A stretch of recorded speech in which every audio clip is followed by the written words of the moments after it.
Assalamualaikum warahmatullahi wabarakatuh. Perkenalkan, saya Dita Fauzia, NIM 21822, mahasiswi D3 Keperawatan Stikis Pancabakti Bandar Lampung.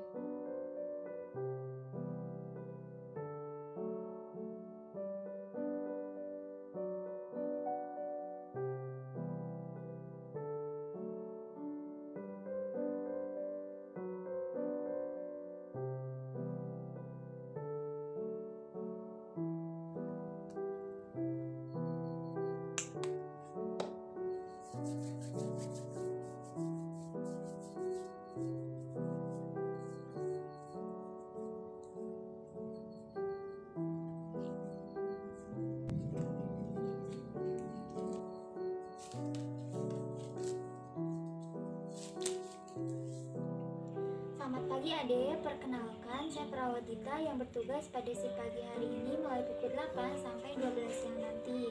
Maaf, Ade bisa sebutkan nama dan tanggal lahirnya? Maaf, Adik bisa saya lihat ulang pasiennya sebentar?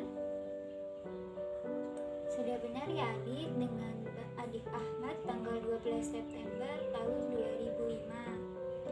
Begini, kedatangan saya di sini adalah untuk melaksanakan pemeriksaan head to toe, yaitu pemeriksaan dari ujung rambut sampai ujung kaki Ade, yang tujuannya adalah untuk memperoleh data yang sistematis dan juga konferensif untuk menentukan anamnesa yang akan dilakukan selanjutnya. Apakah Ade bersedia? Baiklah, jika bersedia saya mulai pemeriksaannya ya Ade. Saya akan periksa tulang kepala Ade ya. Kepala Ade simetris, berbentuk bulat lonjong. Kemudian saya akan periksa kulit kepala Adik ya. Kulit kepalanya putih, bersih, tidak ada ketutup. Kemudian akan saya periksa rambutnya ya Adik. Rambut Adik warnanya hitam, lebat, bervolume dan tidak kering. Kemudian saya akan meraba kepala Adik ya. Bila terasa sakit, Adik bisa langsung bilang.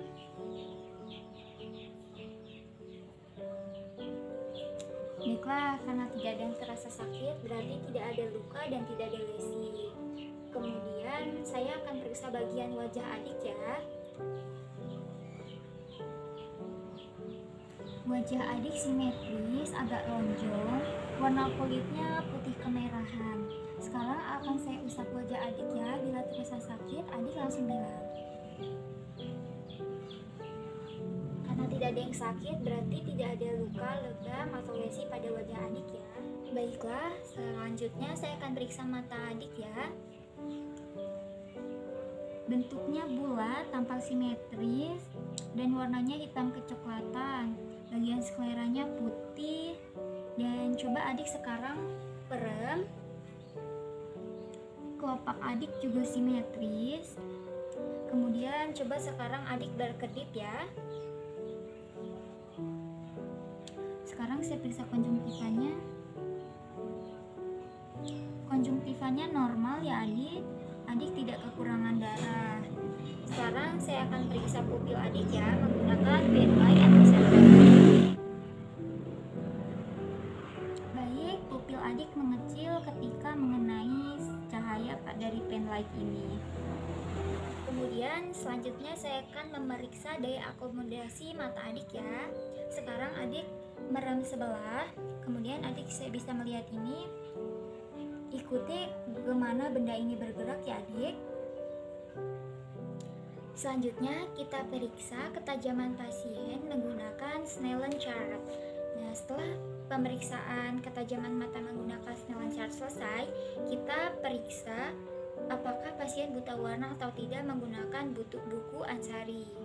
Setelah itu, kita melakukan palpasi kepada mata pasien. Sekarang Adik merem ya. Kalau saya akan meraba. Sekarang Adik merem ya. Saya akan meraba mata Adik. Bila terasa sakit, Adik bisa langsung bilang. Tidak ada yang sakit, berarti tidak ada luka ya Adik.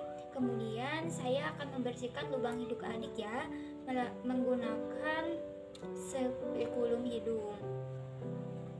Maaf ya Adik, saya masukkan dulu. Oke, tidak ada kotoran dalam lubang hidung Adik dan terdapat rambut-rambut halus. Baiklah Adik, selanjutnya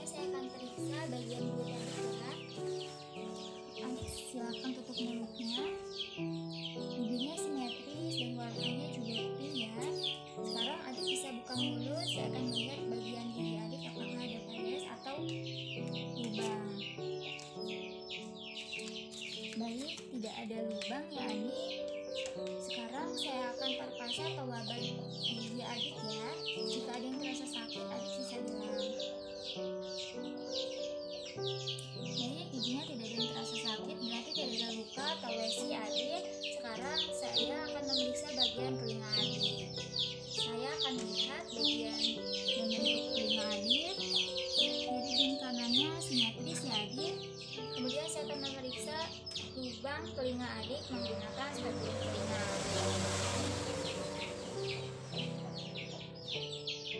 Sebelahnya,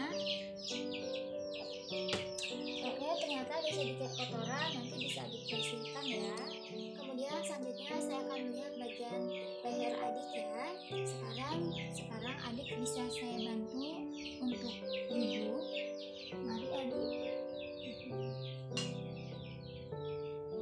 Kemudian kita lihat adakah pembesaran tiroid pada bagian-bagian leher pasien. Kemudian kita palpasi bagian leher. Baik adik, tidak ada pembesaran kelenjar tiroid atau kelenjar lainnya ya. Sekarang adik coba menelan ya. Baik adik, tidak kesulitan menelan ya. Sekarang saya akan memeriksa bagian dada adik. Kita lihat simetris atau tidak, apakah normal atau abnormal.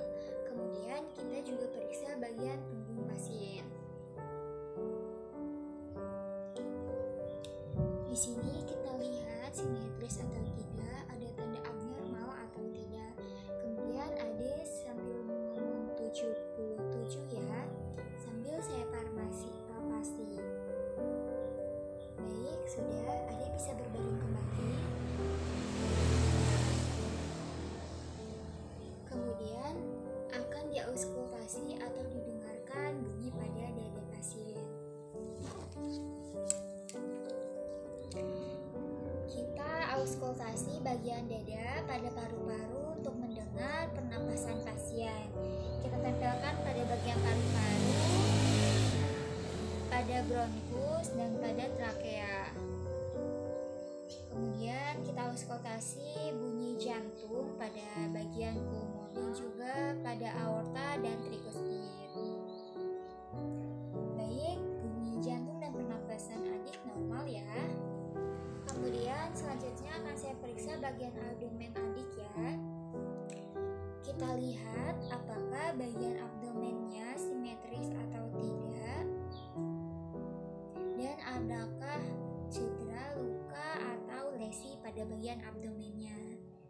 Kemudian kita palpasi juga pada bagian abdomen pada kuadrat 1, 2, 3, dan 4, dan apakah massa terasa pada abdomen.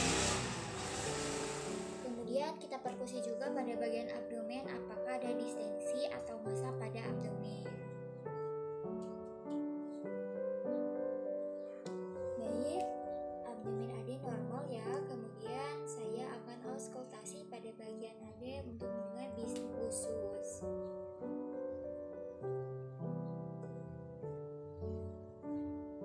Baik, normal ya adik. Kemudian akan saya infeksi kulit adik ya. Saya akan lihat kulit adik.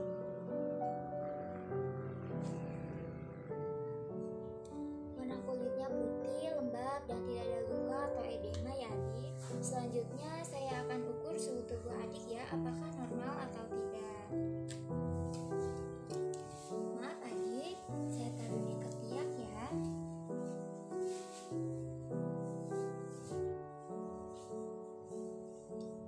Suhu adik normal ya, 37 derajat Celcius. Kemudian kita lihat bagian tangan, kita lihat bagian kuku, bagaimana bentuknya, apakah ada lesi atau cacat atau luka ataupun pendarahan pada kuku pasien. Kemudian kita lihat kesimetrisan antara tangan kanan dan tangan kiri. Tangan adik normal ya, simetris. Kemudian kita lakukan pemeriksaan pada bagian genitalia pasien. Kita lihat bentuknya dan ukurannya, dan juga kebersihannya, apakah ada infeksi, inflamasi, atau yang sebagainya.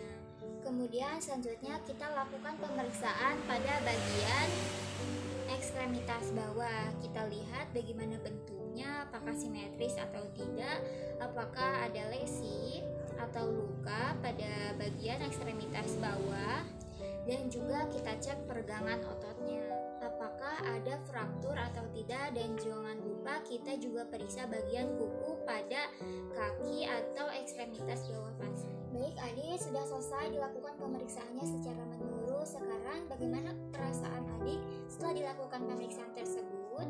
Baik, dalam kondisi normal ya adik, yang berarti adik dalam kondisi sehat. Sekarang apakah adik ada pertanyaan? Baiklah, kalau tidak ada saya akan permisi dulu. Jika adik butuh bantuan atau perlu apa-apa, adik bisa tekan tombol sebelah situ ya. Kemudian saya akan permisi dulu. Permisi adik.